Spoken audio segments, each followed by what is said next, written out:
안녕하세요. 안녕하세요. 네, 만나 뵙게 돼서 반갑습니다. 내방 열린 고시학원에서 간호관리학 강의를 맡고 있는 오정아입니다. 여러분들이 이제 8급 간호직 시험을 위해서 동기부여돼서 이 자리에 앉아 있는 걸로 알고 있습니다. 여러분도 이제 새롭게 도전하고 있는 여러분들을 만나게 됐고요. 또 저랑 함께 호흡을 맞춰가면서 3개월 동안 간호관리학을 함께 공부하면서 진행할 계획입니다. 먼저 간호관리학 국가고시하고 간호관리학 우리 공무원 시험하고 일단 비교를 한다 그러면 예전에 간호관리학 국가고시 문제를 보시면 35문제로 지금 이제 문제가 바뀌어져 있어요. 그런데 여러분들이 이제 국가고시고요. 그 다음에 우리 공무원 시험에서는 토탈 몇 문제죠? 20문제로 되어 있죠. 그래서 보시는데 가장 여러분들이 궁금해하시는 게 뭐냐면 간호사, 간호역사, 그렇죠? 그래서 간호세계사와 한국사, 한국 간호사에 대한 문의가 가장 많습니다. 그래서 선생님 이거를 꼭 공부해야 됩니까? 라고 이야기를 하는데 공무원 시험에서는 간호사에 대한 거는 나오지는 않습니다.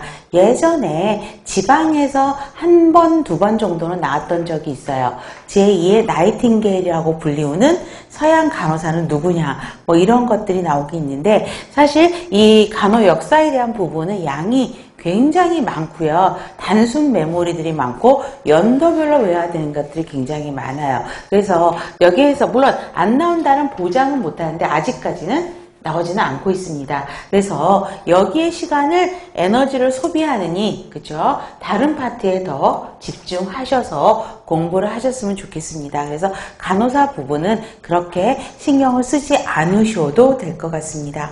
그러면 자 나머지 그러면 20문제 중에서 가장 우리가 간호관리라고 하는 게 뭐였죠? 우리 한다고 한다면 기획, 그 다음에 조직, 그 다음에 인사, 지휘, 통제 부분이 가장 핵심적인 거죠.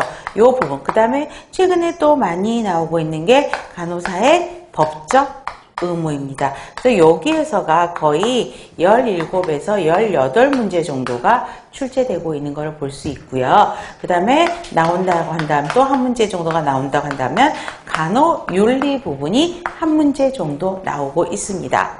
그리고 또 책에 보시면 전문직관이라고 보이실 겁니다.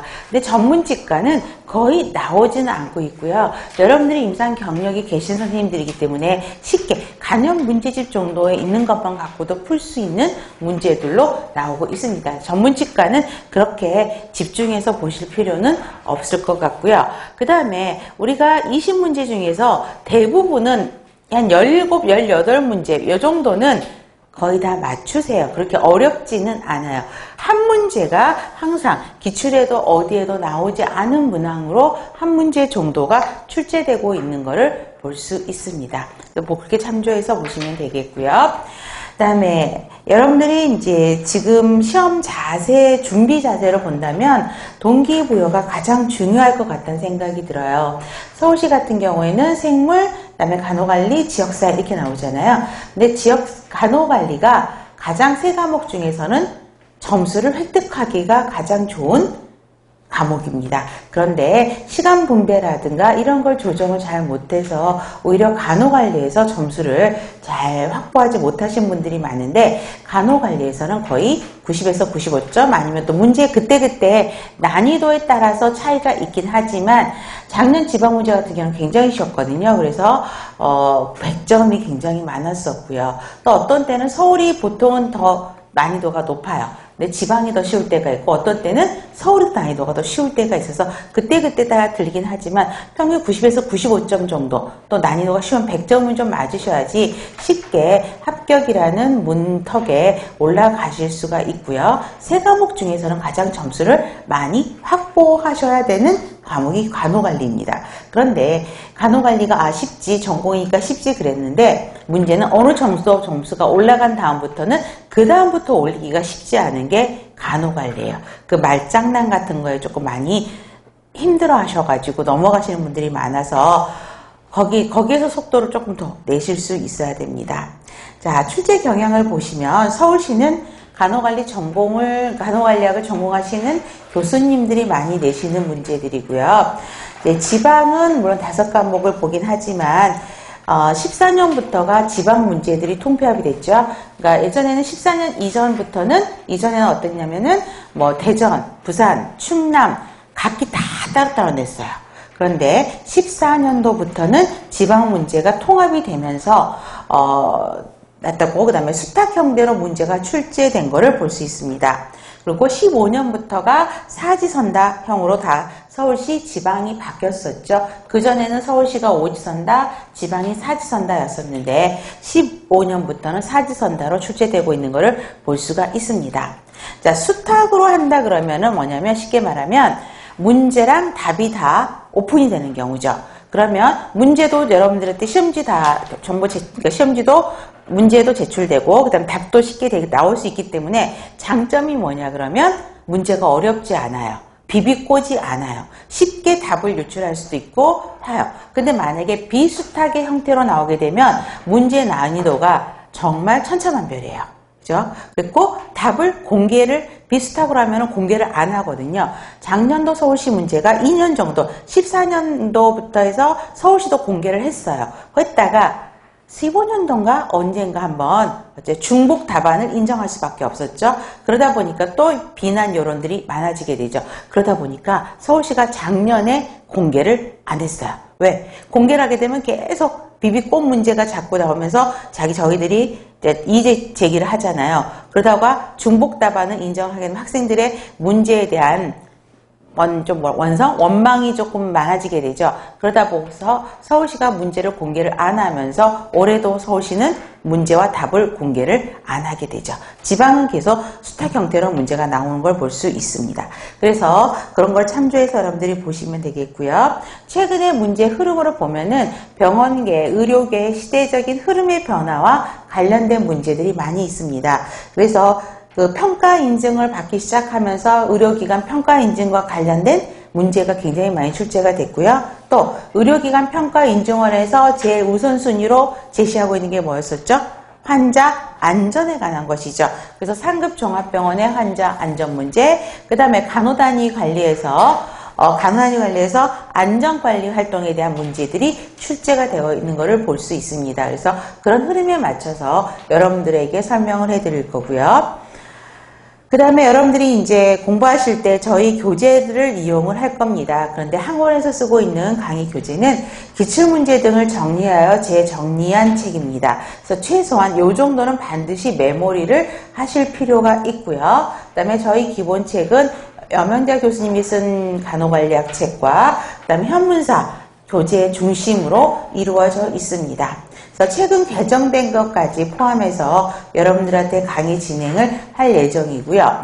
여러분들이 이 시간에 받았던 강의 유인물 있으시죠? 자, 이거는 뭐냐면 이 강의 유인물은 책에서 조금 더 보충해야 될 기본 책을 더 두껍게 하게 되면 여러분들 너무 힘들잖아요. 그래서 조금 보충되어야 될 내용이라거나 아니면 설명보다는 그림으로 보면 빠른 이해가 도모되는 것들을 여러분들에게 정리되겠고요. 최근 책들이 계속 개정되고 있죠. 그래서 2018년 초반에 나온 책까지 이번에는 개정해서 더 넣었거든요. 그래서 그런 부분에서 또 그 후에 나온 책들이 있으면 또 추가로 여러분들한테 강의 유인물로 드릴 거니까 수업 시작 전에 강의 유인물을 꼭 확인하시기 바라겠습니다.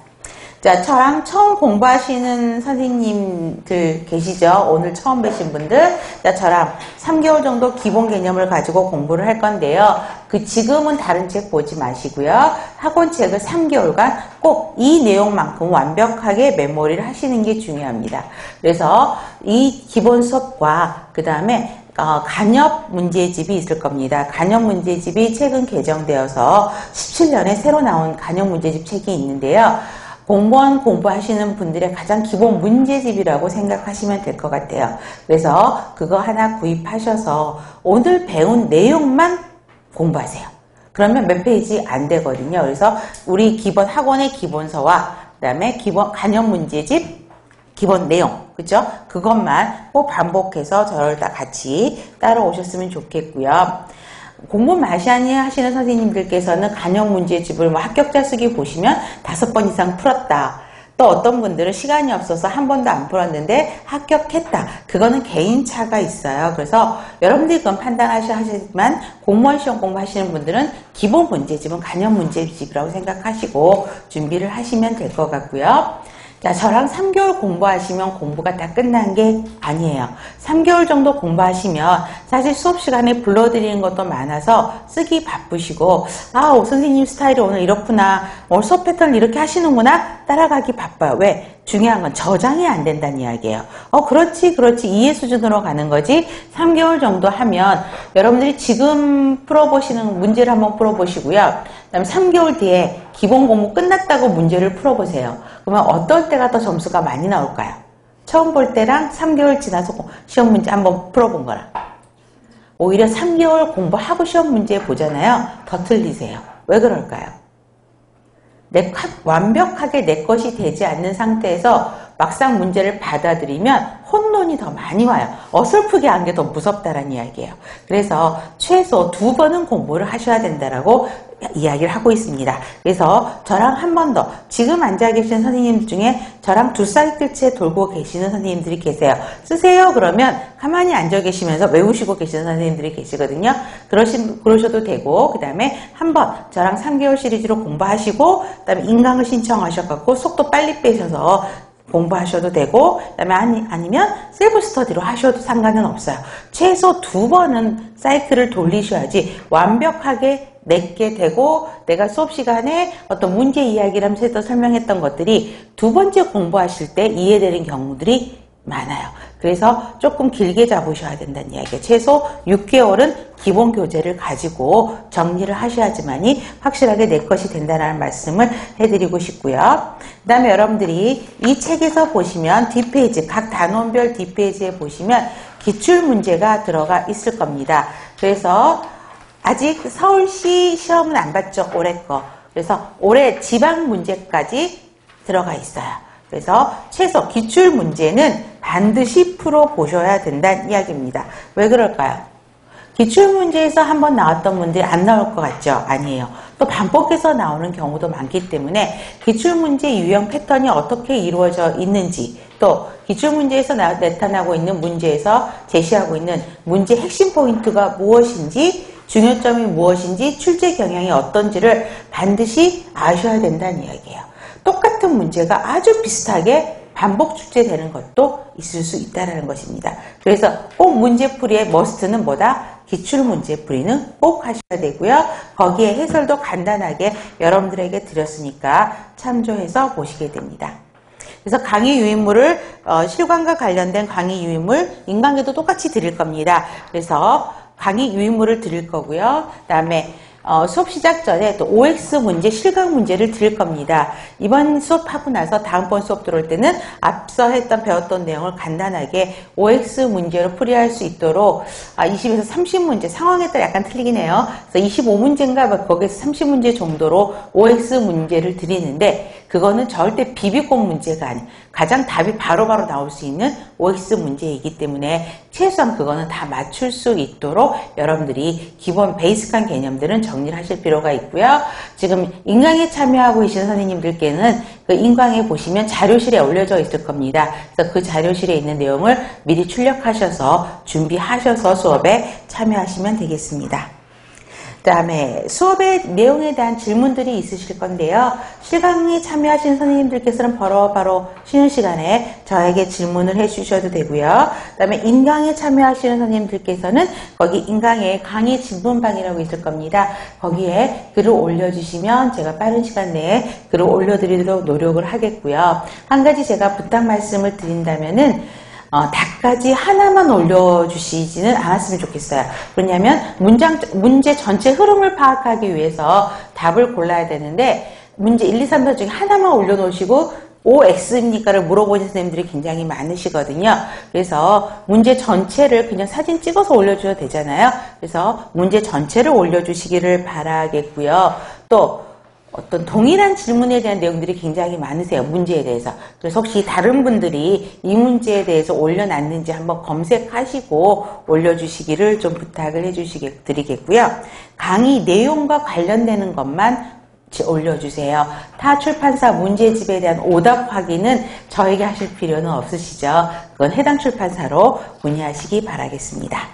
자, 간단하게 전체적인 강의 전반에 대한 이야기를 해드렸고요. 그 다음에 여러분들 교재의 목차를 한번 보시기 바라겠습니다. 자, 목차를 전체적인 흐름을 이제 외워야 되는데 이 흐름을 지금 처음 하시는 분들은 이걸 외우실 필요는 없으시죠. 왜냐하면 하다 보면 저절로 다 외워지는 것이에요. 근데 전체적인 흐름을 한번 보자 그러면 1장 보시면 간호관리의 이해죠. 그래서 간호관리가 무엇인가에 대한 걸 물어봅니다. 그래서 관리가 무엇이냐에 대한 정의들이 쫙 나오고요. 그 다음에 관리학자들 이야기가 나올 거고, 그러면 간호관리가 무엇이냐 나오고요. 그 다음에 각각의 간호관리의 이론들이 나오게 됩니다. 그래서 간호관리의 그 이해에서는 보통 평균 한 문제에서 세 문제 정도가 나오는 걸 볼 수가 있고요. 그 다음에 기획입니다. 기획은 많이 출제되고 있는데요. 내용도 굉장히 많습니다. 그래서 1절에서 5절까지 있는데 1절에서 4절까지는 한 문제 정도 많이 나온다 그러면 물론 기획, 조직, 인사 이런 데서 각각의 두세 문제씩은 꼭 나와요. 그런데 기획에서 많이 나온다면 1절에서 하나, 2절에서 하나, 뭐 의사결정에서 하나, 재무관리에서 하나 많이 나오면 4문제까지도 기획 파트에서 나오는 걸 볼 수 있습니다. 특히 의사결정, 재무관리에서 2문제 정도까지 나온 적도 있었거든요. 그래서 그거 부분을 보시면 되겠고요. 조직도 2문제 정도는 나오고 있는데 의외로 조직은 내용은 많아요. 그런데 외우기 쉽고 간단하고 명확해요. 그래서 쉽게 접근하실 수 있는 부분이고요. 그 다음에 인적자원 관리가 점차 비중이 높아지고 있죠. 왜요? 사람 관리가 굉장히 중요하다라고 이야기를 합니다. 그래서 예전의 문제를 본다면 기획과 조직에서 많이 나왔다고 본다면 최근에는 인적자원 관리와 지휘 파트에서 문제가 제법 출제가 되고 있는 것을 볼 수 있습니다. 그 다음에 지휘는 대표적으로 말할 수 있는 게 뭐였죠? 리더십과 동기부여입니다. 그래서 2절과 3절에 리더십의 이론들이 굉장히 많이 있고요. 동기부여 이론들이 굉장히 많이 있죠. 각 학자들이 말한 것들을 정리할 필요가 있을 겁니다. 그 다음에 예전에 통제는 한 문제 정도 나왔었어요. 그런데 최근에 예전 책들을 보면 1절과 2절에서 끝났어요. 그래서 한 문제가 어디에서 나왔냐면 의료의 질관리, QA와 TQM을 구별하는 문제가 대부분이었다 그러면 인증평가가 강화가 되면서 3절, 4절이 추가가 됐죠. 그래서 최근 3, 4년 동안에는 의료기관 인증제도와 환자 안전과 관련 문제가 굉장히 많이 출제가 되고 있죠. 그래서 의료기관 인증 문제가 14년부터 계속 해년마다 한 문제 이상씩은 나오고 있고요. 또 관련해서 환자 안전에 관한 문제가 15년부터는 한 번도 빠지지 않고 계속 출제되고 있는 것을 볼 수 있습니다. 그 다음에 간호단위 관리 실제에서는 사실 공무원 시험에서는 간호단위 관리 실제는 중요하지는 않아요. 국가고시에서 많이 나오고 있는데 공무원 시험에서 중요하다 그러면 어떤 거죠? 안전관리요. 여기서도 마찬가지죠. 안전관리와 관련되는 내용들이 많이 나올 거고요. 그 다음에 간호관리와 법적 측면입니다. 그래서 여러분들이 이 파트 들어가면 굉장히 어려워하세요. 왜냐하면 법률적인 용어들이 나와서 그렇긴 하는데 여기에서도 최근 문제들의 비중이 점점 높아지고 있죠. 간호관리에서도요. 여러분 의료법들이 출제가 되는 걸 볼 수 있습니다. 그래서 여러분들이 제일 뒷페이지에 보시면 의료법, 그 다음에 의료법 시행규칙, 그 다음에 의료법 시행령 관련해갖고 다 올릴 수가 없어서 특히 간호와 관련 부분들을 따로 발췌해서 올려드렸거든요. 근데 이걸 보니까 어떤 분이 표정이 바뀌세요. 이런 것도 외워야 되나.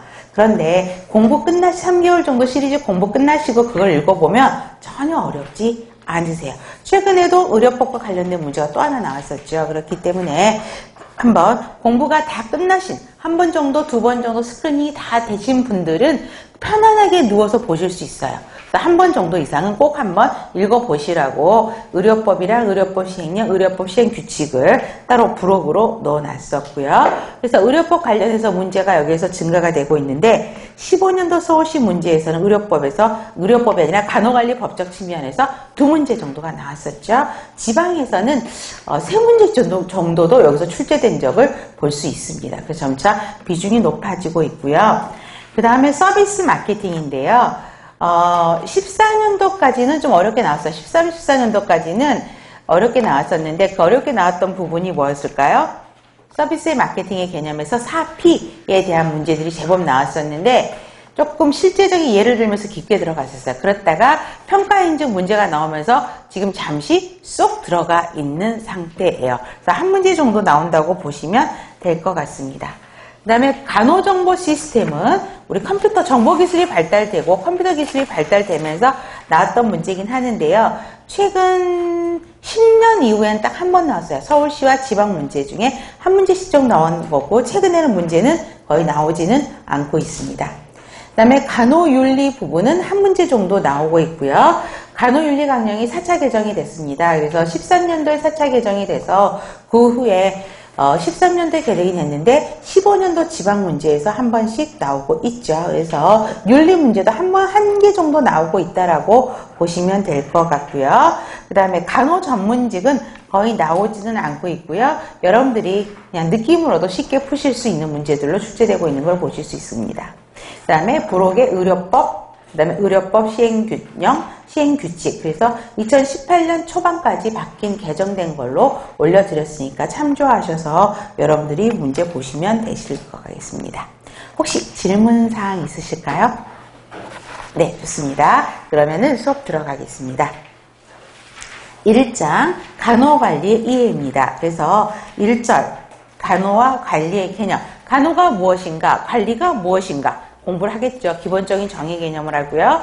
2절에서 그러면 간호관리의 특성, 정의는 무엇인가가 나오고요. 각 학자들이 말한 시대적인 흐름에 따라서 관리학의 이론들이 정립이 되어 있는 것을 볼 수 있습니다.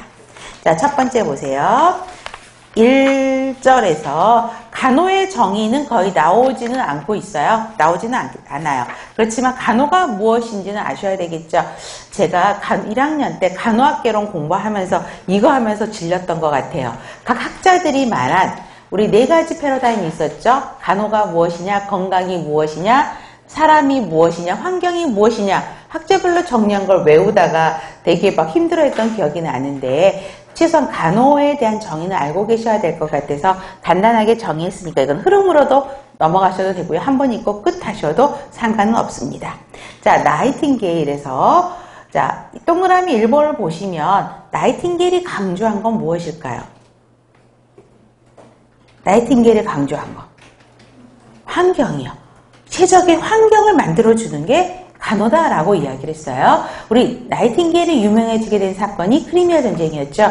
근데 그 전쟁이 일어나서 군인들 사망률이 거의 40에서 50% 정도 됐었대요. 근데 나이팅게일이 거기 가서 보니까 너무 처참한 거예요. 병원이라는 환경이. 그래서 제일 먼저 한 게 환경을 업그레이드하기 시작한 거죠. 공기순환 시키고 침대포 깨끗하게 하고 환자 개인위생을 첨가하고 그 다음에 환자들의 영양 문제, 급식 문제 해결하고 뭐 이렇게 다 바뀌었대요. 그랬더니 사망률이 엄청나게 줄어들면서 나이팅게일이 이제 입소문을 타기 시작한 거죠. 그래서 최적의 환경을 만들어주는 게 좋다라는 것이죠. 그래서 자연적 치유 과정, 환경 개선이 자연적인 치유 과정이라고 이야기를 합니다. 그래서 환자의 자연적인 치유를 돕기 위해서 환자를 최상의 상태로 보존하는 거. 왜요? 사람은 스스로 치유할 수 있는 능력을 가지고 있기 때문에 우리는 그 사람이 존재하는 환경을 바꿔주는 게 간호다라고 이야기를 했다라는 거죠. 그 다음에 리디아 홀이라는 학자는 뭐라고 했냐면 돌봄, 핵심, 그 다음에 치료 3가지로 이야기를 했어요. 그래서 이 사람이 처음으로 돌봄이라는 이야기를 했다라는 거죠. 그래서 돌봄을 하나의 안위도모의 요소로 이야기를 했고요. 그 다음 핸더슨은 14가지 기본 요구를 충족시키는 것이다 라고 이야기를 했어요. 환자가 필요로 하는 의지, 지식, 힘만 있다면 다른 사람의 힘을 빌리지 않고도 스스로 할 수 있도록 도와주는 행위를 간호라고 이야기를 했고 그 도와주는 행위 14가지를 정의했어요. 근데 그 14가지를 외우실 필요는 없어요. 실제 우리가 병원에서 했던 일들이 가장 많이 했던 게 뭐였죠, 여러분? 바이탈 사인, IO. 그쵸? 그 다음에 환자 백메이킹, 그 다음에 시트 체인지, 개인위생, 그 다음에 아이오 체크하고, 뭐 상처 관리하고, 개인위생 관리하고, 뭐 이러한 것들이 전부 14가지에 들어가는 것입니다. 그래서 14가지 행위 욕구를 충족시켜주는 것. 로저스는 인간과 환경 간의 상호 에너지가 교환되는 것이 경강이다라고 이야기를 했고요. 오렘은 자가간호 이론이라고 이야기를 하죠. 자가간호에 필요한 요구들을 충족하도록 도와주는 것. 그 다음에 로이는 적응 이론이라고 이야기를 하죠. 그래서 건강과 질병의 상황에 있어서 개인의 적응 능력을 어떻게 증진하도록 도와주는 것을 간호라고 이야기를 했습니다. 그리고 우리가 꼭 외워야 될 거는 다음 페이지 7번이겠죠. 제가 수업 시간에 가장 많은 말이 머스트입니다. 별표 많이 하세요. 이거는 진짜 완벽하게 외우시고 그만큼 출제 빈도수가 높다라는 이야기입니다. 그래서 7번은 꼭 기억하셔야 되겠죠. 그러면 자, 우리 개인, 가정, 지역사회를 간단하게 말하면 간호 대상이라고 이야기를 합니다. 그래서 간호 대상인 개인, 그 다음에 가정, 지역사회를 대상으로. 그 다음에 우리 항상 많이 들었던 말이 뭘까요? 건강회복, 질병예방, 건강유지, 증진 이거 있었죠? 이게 뭐예요? 간호의 목적이죠. 그렇죠? 그 다음에 그거에 필요한 지식, 기력, 자원을 갖추도록 직접 도와주는 활동. 간호 행위를 이야기하는 거죠. 그래서 대한간호협회에서 정의한 간호를 이렇게 정의를 하고 있습니다. 그 다음에 9번 보세요. 그럼 간호관리학적 관점에서 간호를 뭐라고 하느냐? 여기에서 두 줄이 표현이 되어 있는데 동그라미 한다면 어디다 동그라미 하면 좋을까요? 조직이요. 관리는 나중에 또 공부하시겠지만 관리든 행정이든 항상 조직 안에서 이루어진다는 게 대표적인 특성이에요. 그래서 간호 관리학적인 측면에서 관리에 대한 정의는, 간호에 대한 정의는 건강과 관련된 조직에서 제공된 서비스다라는 개념으로 보셔야 됩니다. 그런 흐름만 보시면 되겠고요. 그 다음에 관리가 무엇이냐, 행정이 무엇이냐 나오게 됩니다. 자, 그래서 관리의 정의는 별표 많이 하세요. 가장 난이도 하 문제죠. 그래서 관리에 대한 정의로 옳은 것은 옳지 않는 것은 옳지 않는 게 더 많겠죠. 정의를 물어보는 문제가 많습니다. 자, 그런데 여러분들이 잠깐 보더라도 1번부터 9번까지 보더라도요. 어떤 말이 공통으로 들어가 있을까요? 그렇죠. 관리를 왜 하는 것일까요? 이렇게 물어보면 조직의 목표를 달성하기 위해서. 관리를 하는 궁극적인 목적은 조직의 목표 달성이라는 것이에요. 그럼 목표 달성을 다 빼보세요. 그럼 어렵지 않죠. 목표 달성하기 위해서 뭐한다? 구성원들에게 관심을 가지고 영향을 주는 과정이다. 또 목표 달성하기 위해서 자원을 배치하고 조정하고 이끌어가는 과정이다. 또 개인과 조직이 자원을 활용하여 함께 일하는 과정이고 공식적으로 정해진 역할을 주는 과정이고 그 다음에 기획, 조직, 지휘, 통제하는 과정이다. 뭐 이런 말들이 계속 나오죠. 그래서 관리에 대한 정의는 꼭 기억을 하셔야 되고요. 그중에 가장 중요하게 생각한다면 오른쪽 페이지 8번이죠.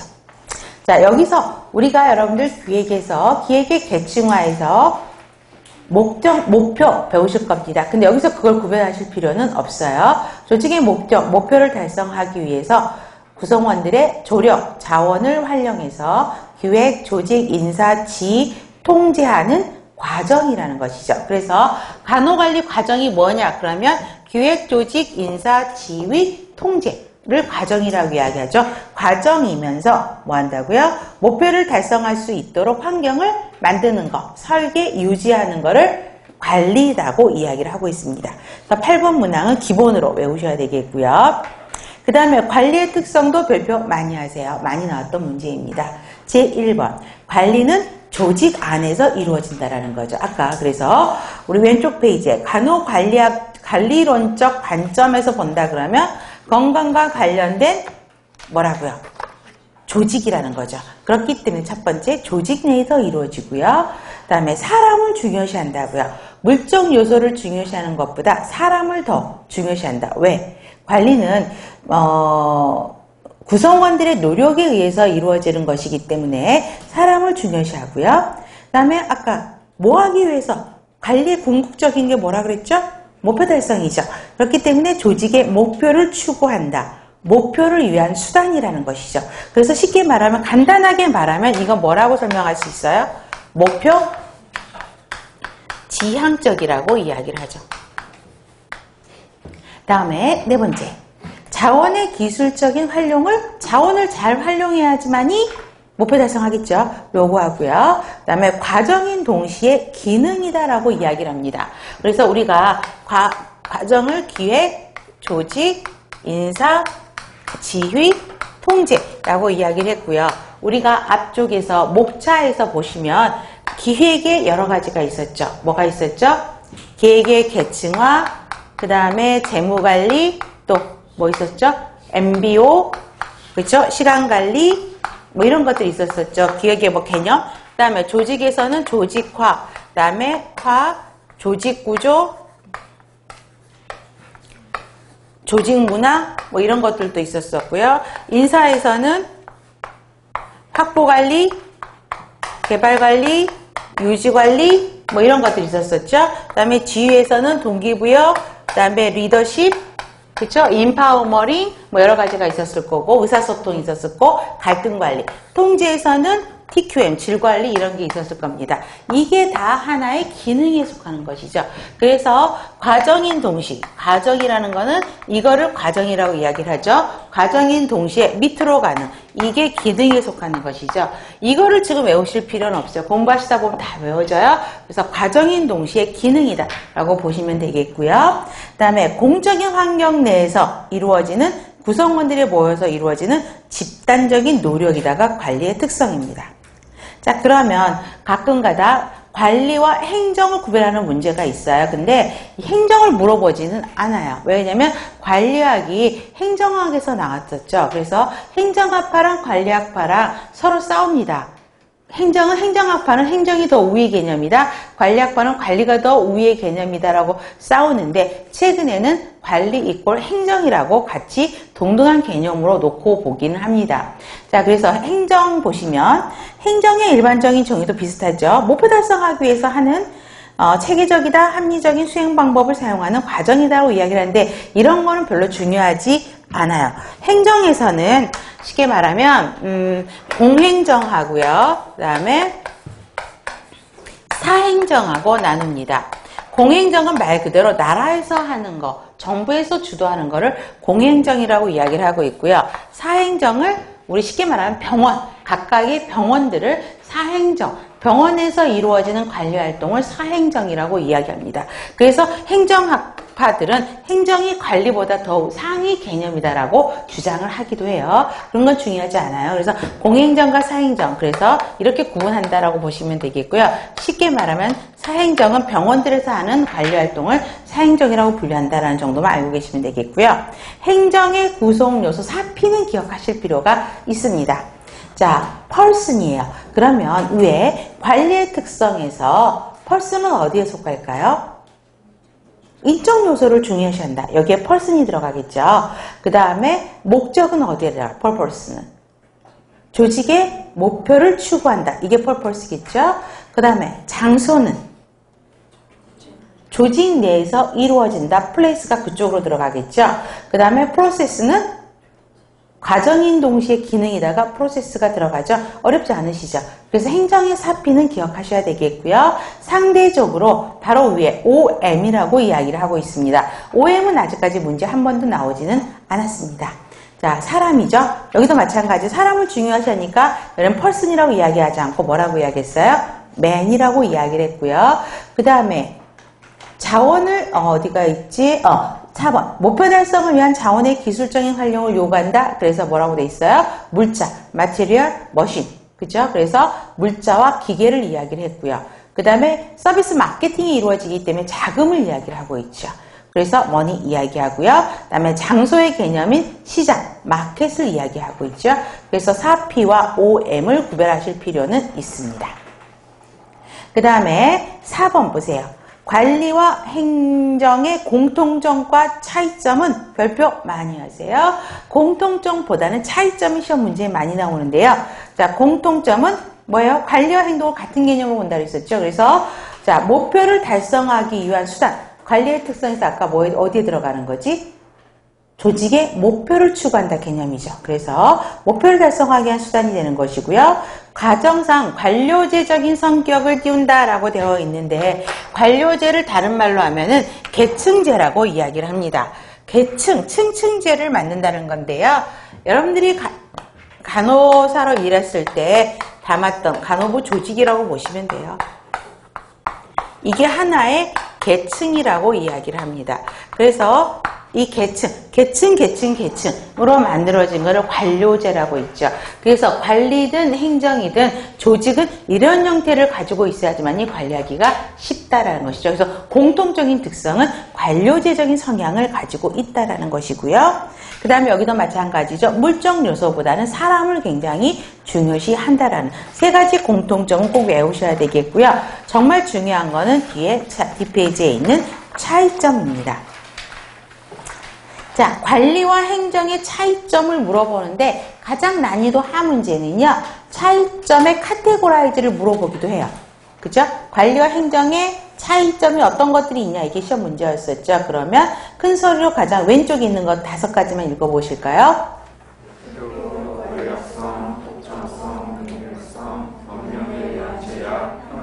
네, 이거에 따라서 관리와 행정을 나누게 되죠. 자, 그런데 어렵지는 않은데 요즘 패턴은 관리는 하고 행정은 그러면서 문장을 바꾸면서 주어를 바꿔놔 버려요. 그래서 요거를 다 길게 외우셔야 되는데, 자, 쉽게 말하면 행정은 아까 뭐죠? 나라에서 하는 공행정이라고 생각하시면 되고요. 관리를 병원이라고 생각하시면 돼요. 이해되시죠? 그럼 사행정의 개념이에요. 자, 목표. 나라에서 하는 행정은 불분명하고 복잡한 목표를 추구한다. 왜 그럴까요? 이해하시면 어렵지 않아요. 왜 그럴까요? 왜 불분명할까요? 모든 국민들한테 이걸 동일하게 적용을 해야 되죠. 근데 국민들의 경제적인 레벨, 교육적인 레벨이 다 틀릴 수밖에 없어요. 그렇기 때문에 분명한 목표를 제시할 수가 없어요. 막연하게 제시할 수밖에 없어요. 그렇지만 병원은 분명하고 단일한 목표를 추구한다. 그럼 병원에서 추구하고 있는 목표는 뭘까요? 환자에게 양질의 최고의 서비스와 양질의 간호 서비스를 제공한다. 라는 게 아주 분명하게 나오죠. 한 가지로 정리가 될 수 있다는 거죠. 그 다음에 행정은 정치 권력이 바뀌면 집권층이 바뀌게 되면 여당이죠. 당이 바뀌게 되면 뭔가 막 바뀌죠. 정책들이. 그거죠. 그래서 정치 권력을 포함하고 있고요. 법과 관련되어 있게 된 강제성이 있게 되죠. 지키지 않으면 안 되죠. 그렇지만 그거에 비해서 병원이 정치 권력하고 연계되어 있으면 안 되는 거죠. 그래서 병원은 정치 권력은 조금 더 떨어지게 되죠. 그 다음에 독점성은 누가 가지고 있을까요? 행정이 갖게 되죠. 왜냐면 독점성, 다른 말로 하면 독과점이죠. 여러분, 담배공사라 그러나요? 제가 담배를 안 펴서 모르겠는데 담배 만들어낸 데가 한 회사밖에 없죠. 가스공사는 하나, 전력공사 하나. 경쟁하는 상대 있어요? 없어요? 걔네들은 없어요. 그렇기 때문에 독점성이 높기 때문에 하나밖에 존재밖에 안 와요. 그렇기 때문에 경쟁할 필요가 없다고요. 경쟁성은 떨어진다는 이야기예요. 그렇죠. 상대적으로 병원은 여러분 여기가 영등포구잖아요. 영등포구 안에 병원들 엄청 많죠. 그럼 서로 경쟁할 수밖에 없고 경쟁에서 떨어지면 병원은 문 닫는 그렇죠? 문 닫아야 되는 상황이 벌어진단 말이에요. 그렇기 때문에 경쟁성을 도모하고 능률성을 키울 수밖에 없어요. 그래야지만 살아남을 수밖에 없어요. 그렇기 때문에 독점성은 행정이 강하고요. 능률성을 따지는 것은 관리라는 것입니다. 법령에 의한 제약은요. 나라에서 정한 거 안 지키면은 안 되는 거죠. 그래서 법령의 제약을 엄격히 받는 것은 행정이에요. 그렇지만 병원은 법령의 제약은 좀 떨어지게 되죠. 그 다음에 평등성은, 자, 행정은 고도의 합법성이 요구된다. 법 앞에서는 모두 평등해야 되죠. 온 전체 국민을 상대로 일을 해야 되기 때문에 행정은 그럴 수밖에 없어요. 그렇지만 병원은 평등성이 조금 떨어지게 되죠. 여러분들 보세요. 돈이 좀 많은 사람들은 주로 어디로 가요? 꼭대기층, VIP층, 그 다음에 VVIP층. 그렇죠? 그런 데를 가서 병원에 돈을 많이 지불하는 대신 조금 더 최상의 서비스를 받게 되는 것이고, 그 다음에 조금 경제력이 좀 떨어진 사람들은 이제 병실, 다인실을 쓰게 되면서 병원, 사실 솔직히 이제 지금은 의료보험이 적용이 돼서 많이 싸졌죠, 상급병실. 그렇죠? 그런데 사실 2인실 들어가기 겁나지 않았어요? 그렇죠? 1인실 같은 경우는 지금 보통 대형병원, 큰 병원들이 1인실 병실료만, 사용료만 40만 원이 넘어가거든요. 그러면 어떤 환자분들이 그러세요. 병실료가 병원비보다 더 비싸다고. 수술 비용보다. 그죠? 어쩔 수 없이 1인실에 입원할 수밖에 없는 환자들이 많잖아요. 그렇기 때문에 평등성이 덜 강조되는 거는 관리라는 것이죠. 돈을 많이 낸 사람한테는 조금 더 서비스가 이루어지고 그렇지 않은 사람한테는 조금 떨어진다는 표현이 그렇지만 조금 그런 상황. 그래서 평등성이 덜 강조되는 건 관리다. 그래서 시험 문제에서는 관리와 행정의 차이점들이 굉장히 문제에 많이 나와요. 근데 어렵진 않아. 이것만 확실하게 외워놓으면 다 쉽게 풀 수 있는 문제들입니다. 그래서 보시면 되겠고요. 다음에 관리 과정과 관리 기능에서 학자들이 관리 과정을 구분해 놨는데 어렵지는 않아요. 자, 간단하게 외웁시다. 페이얼은 행정이라는 말을 처음 썼어요. 그러니까 관리라는 말을 처음 썼어요, 이 사람이. 그래서 이 사람은 고전적 시대의 사람이에요. 나중에 공부를 하시겠지만 고전적 시대의 사람은 사람을 목표를 달성하기 위한 수단으로 봤다는 거예요. 사람을 목적으로 보지 않았어요. 그래서 우리가 기획조직 이게 가장 현대적인 개념이거든요. 그렇죠? 그런데 사람을 중요하게 생각하지 않았어요. 그래서 페이얼이 말할 거는 어떻게 정리했어요? 기획, 큰 소리 한번 읽어보실래요? 기획, 조직, 지휘, 조정, 통제. 사람이 빠져 있다고요. 그죠? 그래서 사람을 별로 중요하게 생각하지 않았다라고 보시면 되고요. 그래서 이게 시험 문제죠. 그 다음에 교육하고 교육은 뭐라고 이야기했냐면 포스트 CORB. 그래서 기획, 조직, 인사, 지휘. 그죠? 그 다음에 어떻게 들어갔어요? 조정, 보고, 예산이 들어갔죠. 그래서 7가지 단계로 나눴고 현재 하고 있는 5단계가 메리노 토민, 마르키스, 휴스턴이 기획, 조직, 인사, 지휘, 통제로 나눴고요. 그 다음에 길리스는 그 앞에 뭐가 들어갔어요? 자료 수집이 들어갔다는 거죠. 그래서 그 차이점만 구별하시면 될 거예요. 자, 그 다음에 여러분들 유인물에 잠깐 찐 첫 페이지에 그래서 관리와 리더십의 차이라고 되어 있는데 사실 이것도 공부하셨던 선생님들은 아실 거고요. 지금 이거를 외우실 필요는 없어요. 왜 그러냐면 리더십은 G 파트에서 조금 더 자세하게 공부를 할 거예요. 그때 나왔던 내용들이 반복되고 있는데 자, 관리는 뭐라고 그랬죠? 목표 달성하기 위해서 자원들을 잘 조정해서 사용하는 거라고 이야기를 했고요. 관리자는 목표를 달성하기 위해서 책임을 갖는 사람을 관리자라고 이야기를 했고 그 다음에 관리자이기 때문에 관리라는 거는 조직 안에서 관리를 하는 거거든요. 그래서 조직이나 기관에 중점을 둔다, 시스템이나 기관, 구조에 중점을 둔다라는 것입니다. 그렇지만 리더십은 사람들을 어떤 조직의 목표를 달성하기 위해서 가이드하고 영향력을 주는 능력, 그리고 그다음에 리더는 다른 사람에게 영향을 주어 리더가 원하는 방향으로 일을 하게 만드는 사람을 리더라고 이야기하고 있죠.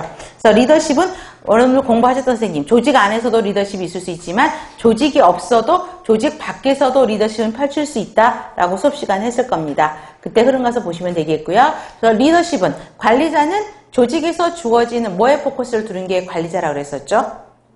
권한. 그쵸? 수간호사라는 직위에서 부여하는 권한을 주는 사람들이 관리자예요. 그래서 아까 시스템이다, 구조다, 조직이나 기관에 중점을 둔다라는 게 관리였다면 리더십은 사람들의 인간관계에 기초한 신뢰에 포커스를 둔다라는 것입니다. 그래서 이거는 G 파트에서 다시 조금 더 자세하게 이야기를 할 거예요. 근데 여기서 관리가 나오다 보니까 다시 한번 제가 유인물로 드렸고요. 다음에 책을 보시면 다시 7페이지로 오세요. 관리 기능은 별표 많이 하세요. 물론 공부하시다 보면 이건 다 외우시겠지만 우리 관리가 어떤 단계다? 5단계 기획조직, 인사, 지휘, 통제라고 했었죠. 그래서 앞에 첫 번째 나왔던 것들이 전부 개념에 관련된 이야기예요. 그래서 간호관리는 가장 중요한 게 뭐냐면 개념이에요. 각각의 개념. 그러면 기획의 개념, 조직의 개념, 인적자원관리의 개념, 지휘의 개념, 통제 개념들을 써놨고요. 제일 밑에 있는 게 뭘까요? 관리의 특징이 과정이면서 동시에 뭐다? 기능이다. 제일 밑에 게 기능들을 써놓은 거죠. 근데 지금 처음 하시는 선생님들은 막 이거 인상 쓸 필요 없어요. 하시다 보면 다 외워져. 왜? 기획 파트를 들어가면 또 기획에 대한 정의 다시 한번 정립할 거거든요. 아, 이게 기획이구나 정도를 아시고 넘어가시면 돼요. 자, 기획 보세요. 자, 기획은 뭔가를 정하는 것이죠. 그쵸? 그래서 뭐를 정해요? 육가원칙. 우리가 조직을 위해서 무엇을 할 것이냐, 이거를 언제 시행할 것이냐, 이거를 어떻게 시행할 거냐, 이걸 누가 진행을 할 거냐, 육가원칙이죠. 그거에 대한 거를 기획은 사전에 해요, 사후에 해요? 그렇죠? 당뇨 교육 프로그램 기획안을 만들어 오세요. 그러면 어때요? 시행하기 전에 어떤 기획을 먼저 하는 거죠. 그래서 사전에 우리가 육가원칙에 대해서 어떻게 행동할 것인지 행동 방향을 정하는 게 기획입니다. 또 기획의 계층화라고 이야기를 또 수업 시간에 이야기하겠지만 리을 보세요. 기획의 계층화. 기획의 계층화에서 우리 뭐 하죠? 순서 공부하셨을 겁니다. 또 공부하실 거고요. 제일 먼저 뭘 정하는 거였죠? 목적, 신념이죠. 목적이죠. 그 다음에 목적, 그 다음에 철학, 목표 이런 걸 정하는 거죠. 그래서 기획은 뭔가 설정하는 게 키포인트라고 이야기를 합니다. 그래서 신념, 목표를 정하고 목표 달성을 위해서 우리가 어떻게 할 것인지를 정하는 구체적인 행동 방안을 선택하는 걸 기획이라고 하고 있고요. 세 번째, 성과와 결과 측정을 위한 평가 기준을 마련하는 단계다. 3번이란다. 디귿번 별표하세요. 이것도 실제 시험 문제였었죠. 자, 우리 통제에서 공부하셨을 겁니다. 통제에서 제일 먼저 하는 게 뭐다? 통제 순서. 표준 설정, 기준 설정이죠. 근데 그 표준 기준 설정이 통제에서 만들어지는 게 아니라 어디서부터 발췌된다? 기획에서 만들어진 거에서 이루어진다라고 이야기를 했어요. 그래서 성과와 결과 측정을 위한 평가 기준이 만들어진다라는 거죠. 자, 기획안에서 어떤 틀이 아까 육가원칙 만들어지죠. 목표는 어떻게, 목적은 어떻게 하고, 목표는 무엇이고, 이걸 누가 하고, 어떻게 하고, 예산은 어떻게 할 것인가를 설정하게 되죠. 이거 통제 시에 이거를 만들어진 기준을 정하는 게 기획 파트라는 것입니다. 그래서 디귿번 문항이 시험 문제 나왔었고요. 그 다음에 리을번은 기능을 이야기하고 있죠. 그래서 기획의 계층화, 의사결정, 재무관리, 시간관리 등이 들어가게 됩니다. 조직은 기획에서 만들어 놓았던 것을 어떤 프레임워크를 틀을 만들어가는 단계가 조직입니다. 공식적 구조를 만드는 것이죠. 그래서 자원을 조정 분배, 정책 절차를 정하고 직무를 서술하고 그 다음에 그 일을 잘할 수 있는 자격을 정하는 일을 조직이라고 이야기하고 있고요. 조직의 기능은 조직화, 조직구조, 조직문화, 조직변화 등을 이야기합니다. 인적자원 관리는 말 그대로 사람을 인력을 조달하는 거죠. 뽑는 거죠. 인력을 뽑고, 그 다음에 배치하고, 유지하고, 개발 관리하는 것들이, 인적자원 관리 기능이고요. 직무 확보, 개발, 보상, 유지 관리, 노상협상들이 들어가게 되죠. 그 다음에 G는 구성원들이 조직 목표를 달성해서 리더십을 펼치고 동기부여한다. 그래서 지휘 그럼 가장 핵심 단어가 동기부여, 리더십이라고 이야기를 합니다. 그래서 니은이 기능에 속하는 것이죠. 리더십, 동기부여, 집단관리, 의사소통, 자기중장 행동, 갈등관리, 스트레스관리 다 공부할 겁니다. 그 다음에 디귿번 보세요. 무엇을 할 것이고 계획을 하고 그 일을 어떻게 하고 조직을 하고 그 직원에게 업무를 할당한다까지가 뭐예요? 기획. 무엇을 할 것인지 계획하는 건 기획이죠. 그 다음에 그 일을 어떻게 할 건지 조직을 한다? 조직. 그 다음에 직원에게 업무를 할당한다? 인사예요. 그렇죠? 할당한 다음에 목표 달성하기 위해서 업무를 지시하는 게 뭐다? 지휘라는 것입니다. 통제는 표준을 정한 다음에 그 표준대로 잘 시행하고 있는지 확인하는 과정이 통제에 대한 것입니다. 그래서 표준 설정, 성과 측정, 교정활동, 재무관사, 질감사 등이 포함되는 것입니다. 그래서 각각의 정의와 기능들은 꼭 외우셔야 됩니다. 자, 그러면 유인물에 보시면 5가지 주요 관리 기능이라고 표로 그림인가요? 드렸을 것입니다. 그래서 그 내용들을 간단하게 기획조직 인사 지휘 통제로 여러분들에게 드렸습니다. 특히 제가 여기서 문제를 낼 때 많이 낸 것 중에 특히 통제에서 마지막 땡 한번 봐보세요. 향상을 위해 실행 계획을 개발한다. 그쵸? 자, 책에서 한번 봐보세요. 책의 7페이지에서 기획에서 첫 번째 줄 옆에 업무 성과를 향상하기 위해 실행 계획을 정하는 것이다. 자, 이 문장을 냈더니 다 오답으로 가세요. 어디에 들어가냐? 그랬더니 다 어디로 썼을까 여러분들이? 기획으로 썼다는 거죠. 그래서 이 문제, 이 문항은 조금 기억을 하실 필요가 있어요. 그래서 이런 문장이 나오면 통제에 들어가는구나. 그림에서도 보시면 통제 제일 밑에 봐보세요. 향상을 위해서 실행 계획을 개발한다. 그림이죠. 그래서 그런 말들은 기억을 좀 해주셔야 됩니다. 그래서 여러분들한테 이걸 들었는데 거의 많이 틀리셨어요. 그래서 저는 기뻤어요. 그죠? 틀릴 수 있는 확률을 좀 줄여드렸죠. 보시면 되겠고요. 다음에 생산성, 효과성, 효율성입니다. 자, 생산성 별표, 아니, 4번은 별표 많이 하시고요. 근데 시험 문제는 생산성을 물어보기보다는 9페이지에 동그라미 몇 번인가요? 3번. 효과성과 효율성의 특징, 표 그려져 있죠. 그죠? 이거를 완벽하게 정리하셔야 됩니다. 자, 그러면 먼저 생산성, 효과성과 효율성을 보시면, 자, 생산성 보세요.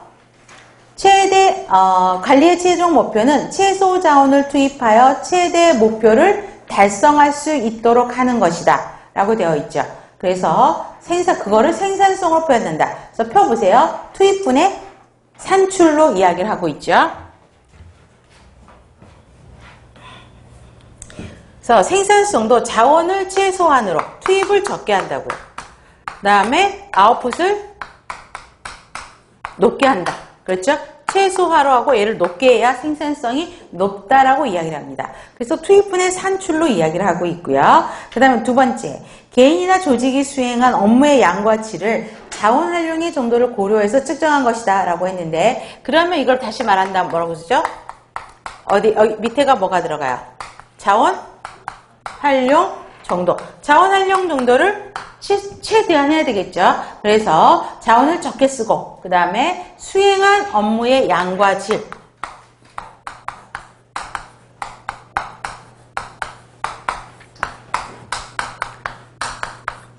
질을 최대한 해야 되겠죠. 그래서 이게 생산성이라고 이야기를 하고 있습니다.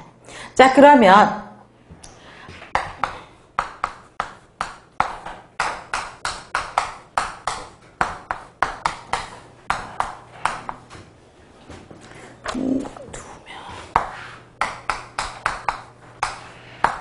자, A그룹과 B그룹이 있어요. 간호사 4명이 환자 40명을 보는 것과 간호사 2명이 환자 30명을 본다. 그러면 생산성을 따질 때는 어느 그룹이 더 생산성이 높은 조직이라고 이야기를 할 수 있을까요?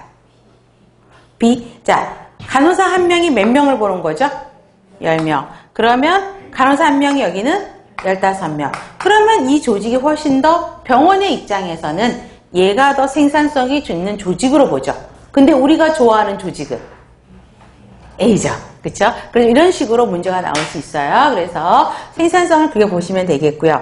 3번. 그래서 1번하고 2번은 꼭 기억하시고요. 3번이 시험 문제에 나오긴 했는데 지방에서 나왔던 문제예요.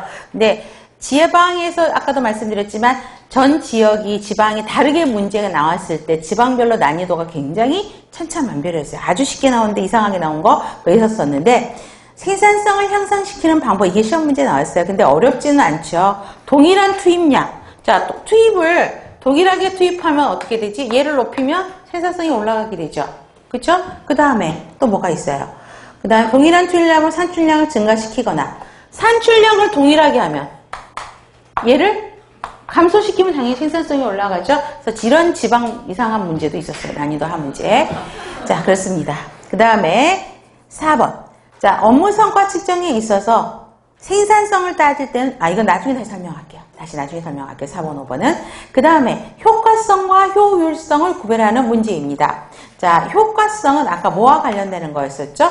아웃풋과 관련되는 거예요. 효과성을 따질 때는. 그죠? 그래서 산출량, 목적을 달성했느냐, 결과가 얼마나 최대화, 극대화가 됐느냐를 보는 게 효과성입니다. 그 다음에 효율성은 얼마나 자원을 적게 썼느냐라는 게 효율성이에요.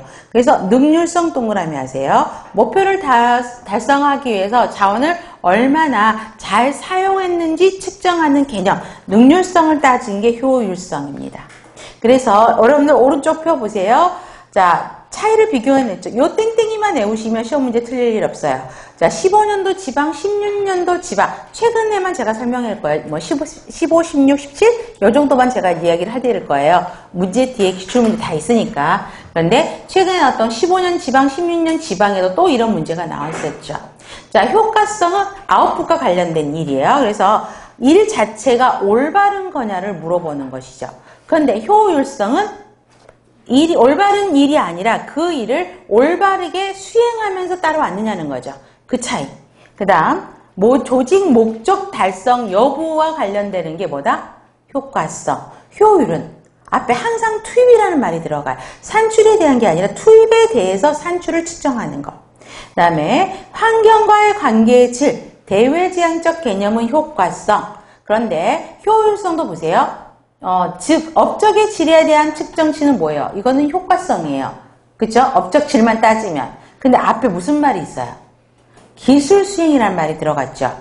그쵸? 기술 수행과 관련해서 목적의 질을 높이는 것이기 때문에 이건 효율성으로 보셔야 된다는 이야기고요. 목적 달성은 당연히 효과성, 장기적인 거, 그 다음에 산출물 생산하는 거, 결과를 최대화하는 거, 측정하는 건 전부 효과성의 개념입니다. 그렇지만 효율성은 항상 투입이라는 말이 들어간다고 했어요. 투입과 산출 간의 관계, 최소한의 자원으로 목적을 달성하는 거, 단기적인 거, 투입물의 양과 질을 산출물의 양과 질과 비교하는 거, 수단을 측정하는 거, 비용을 최소화하는 거는 전부 뭐다? 효율성. 그렇죠? 이거는 완벽하게 외우셔야 돼요. 자, 그러면 밑에 보세요. 효과성과 효율성에 비교해서 제가 24책에서 이걸 드렸는데 가끔씩 그 얘들을 문제를 드렸더니 헷갈려 하세요. 그래서 보세요. 먼저 고효율성, 고효과성은 뭐야? 쉽게 말하면 효과성이라는 건 목표를 달성한 거죠. 그 다음에 고효율성은 자원을 잘 적절하게 이용한 거죠. 그래서 올바른 목표죠. 아까 효과성이 올바른 일이었잖아요. 그래서 올바른 목표를 추구하고 이 목표를 달성하기 위해서 자원을 잘 사용하는 거. 그럼 예를 보세요. 고객이 사고 싶어 하는 게 조직에서는 목적이겠죠. 그렇죠? 고객이 사고 싶도록 만드는 거. 그렇죠? 그래서 목표를 추구했던 거. 고객이 사고 싶어 해. 근데 가격이나 질적인 면에서도 괜찮아. 그렇죠? 그래서 가격과 질적인 면에서 사고 싶어 하는 제품을 고효율성, 고효과성이라고 이야기를 해요. 그럼 상대적으로 저효율성, 저효과성은 목표 달성했어요? 안 했어요? 그쵸? 달성 못한 거죠? 그 다음에 저효율성은 자원도 적절하게 사용하지 못한 거죠. 그건 금방 아실 거예요. 예를 보세요. 그러면 저효과성이기 때문에 고객이 사고 싶어 해요? 원한 제품이에요? 아니에요? 아니란 거예요. 원하지 않아요. 사고 싶어 하지 않아. 근데 자원도 적절하게 사용하지 못했기 때문에 질이 너무 낮다라는 것이죠. 그러면 다시 위로 올라가서 저효율성, 고효과성. 그러면 효과성이기 때문에 고객이 사고 싶어 하죠. 근데 저효율성이에요. 값이 너무 비싸요. 그럼 못 사는 거잖아요. 그 다음에 고효율성, 저효과성은 고객이 사고 싶지 않아, 원하지 않아, 저효과성인데 고효율성, 너무나 질을 높게 했다라는 거죠. 그래서 그 얘들을 조금 구별해 놓으실 필요가 있어요. 아직까지 요 얘들은 시험 문제 나오진 않는데 가장 많이 애용하는 문제 중에 하나예요. 나올 확률 높겠다 싶어요. 그거를 구별하시면 될 것 같습니다. 그러면 다시 앞으로 와서 아까 8페이지의 4번. 그러면 선생님, 효율성하고 생산성하고는 어떻게 구별합니까? 똑같지 않습니까? 생산성도 자원을 최소한 이용하면서 목표 달성하는 게 생산성이라면서요. 근데 효율성도 같은 개념 아닙니까? 그러면 생산성하고 효율성을 구별하는 문제가 나오면 어떻게 답을 합니까? 질문 많이 들어오거든요. 안 나옵니다. 생산성은 효율성과 효과성을 비교하는 문제가 나오고요. 생산성에서 나온다 그러면 생산성은 효율성만 따지는 게 아니라 뭘 포함하고 있다? 효과성도 같이 포함하고 있다는 걸 외우시면 되는 거죠. 그래서 4번에 보시면 업무성과 측정에 있어서 효율성과 효과성을 같이 내포하고 있는 게 생산성이라는 거. 그 다음에 5번에서 효과성과 효율성은 서로 반대되는 개념이 아니라는 거. 상호 보완적이라는 걸 동그라미에서 이게 실제 기출이었었죠. 그래서 상호 보완적인 기능 개념을 갖고 있고요. 동시에 생산성을 따지려면 효과성과 효율성을 동시에 추구해야 된다는 것으로 구별하시면 되겠습니다. 이해되셨죠? 그래서 효과성과 효율성은 반드시 외우셔야 되겠고요. 좀 더 추가적으로 그 밑에 있는 얘들을 조금 더 보충해 놓으시면 될 것 같습니다. 이해되셨죠? 잠깐 쉬었다가 진행하도록 하겠습니다.